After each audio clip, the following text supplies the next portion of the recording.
ஆண்டவரே, அன்றைக்கு அந்த தேவ மனுஷன் கர்த்தருக்கு தன்னை அர்ப்பணிச்சு உண்மையா வந்து உபவாசத்திலையும் ஜெபத்திலையும் கண்ணீரோடு அந்த மனிதன் அவர் போட்ட விதை, அவருடைய தியாகம், அவர் வந்து எவ்வளவு பலவீனத்தில் இருந்தால் எங்களுக்கு தெரியும். அவர் ஒவ்வொரு நாளும் ஜெபத்தை முடிச்சுட்டு அவர் பட்ட வேதனைகள் எவ்வளோன்னு தெரியும்.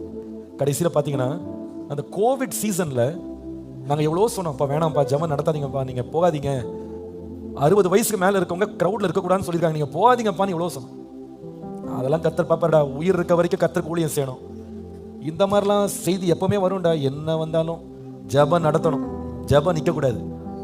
அவங்க உண்மையாகவே அந்த நாட்களில் 3 நாட்கள், மண்டே டியூஸ்டே வெட்னஸ்டே 3 days அந்த ஜெபத்தை நடத்தும் போது எல்லாருமே கவனிக்க ஆரம்பிச்சாங்க.